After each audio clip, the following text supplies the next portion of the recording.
Labą dieną, mes jau pradedam nagrinėti paskutinę baigiamosios skaičiuoklės užduoties dalį, čia ketvirtoji dalis. Ir dabar eisim papunkčiui iš šitos užduoties, kuri yra čia paskelbta pas mus.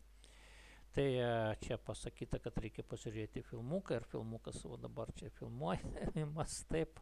Ir dabar, ir čia ne vienas netgi gausias filmukas, paspaudus šitą nuorodą mes nueisim į šitą dokumentą ir ko mūsų prašo čia. Čia mūsų prašo pateikti ataskaitą iš tos klasės, kurią jūs turit, kur jūs skaičiavot vidurkius, praleistas pamokas ir kitus dalykus, piešėt diagramas. Tai dabar čia gaunasi tokia ataskaita, ją reikia užpildyti ir ką mes čia turime. Tai pirmoji daly tos ataskaitos reikia surasti geriausiai besimokantį mokinį kiekvienam dalykui pagal pažymio vidurkį. Na ir aš tai čia parodysiu, kaip surasti anglų kalbai ant konkretaus pavyzdžio. Čia yra konkretus pavyzdys pas mane. Ir ką reiškia geriausias mokinys pagal vidurkį? Tai reiškia, mums reikia šitam stulpelį, kur yra vidurkis, surasti didžiausią skaičių. Kaip šitą padaryti? Galima daryti šitą vizualiai, bet tai galima laisvai suklysti taip, nes gali būti labai artimų skaičių. Ir be to gali būti tai, kad vidurkiai, kai jie apvalinti iki šimtųjų sutampa, o kai jie būtų apvalinti, pavyzdžiui, iki didesnio skaičiaus, jie nesutampa.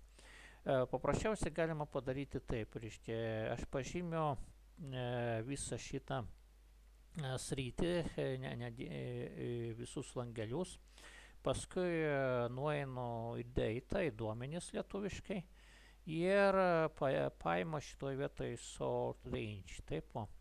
Ir paimu štai šitą punktą advanced range sorting options ir pagalvokim, pagal ką mums reikia čia reikiuoti. Pirmą pažymėkim už tai šitą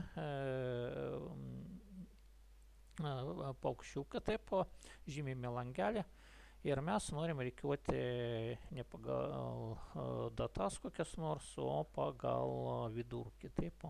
Pagal vidurkį, turbūt toliau, jeigu yra sutampančių vidurkį, gal mes ten pamatysim vardą pavardę, taip, tai galima čia šitoj vietoje paspausti vardą, paskui paspaudus va štai šitą paspausti vardą, paskui pavardę arba atvirkščiai, čia nėra taip jau ypatingai svarbu, nu ir paspaudžiam sort, taip. Ir dabar pas mūsų didėjančiai išrašė visus vidurkius ir mes galim nusileisti į pačią apačią. Ir čia šitoj vietoj matosi, kasgi turi pas mus didžiausią vidurkį iš anglų kalbos. Mes galim jį tiesiog paimti šitoj vietoj ir paskui tiesiogiai nukopijuoti. Taip, neprijungia tiesiogiai. Taip, tik tai turbūt tai, kaip jeigu aš padarysiu, gal čia nelabai gražiai gausios, reikia paspausti va štai šitą. Tiesiog tegul įmeta vardą pavardę. Taip ir va štai čia galim netgi palenkti šitą. Analogiškai galima padaryti su kitais dalykais. Ir tokiu būdu kiekvienam dalykui jūs surasit geriausiai besimokantį mokinį.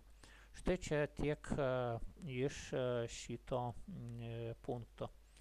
Kitam filmukį mes pažiūrėsim, kaip atlikti ataskaitos antrą punktą ir paskui dar vienam filmukį trečią ir dar vienam ketvirtą punktą.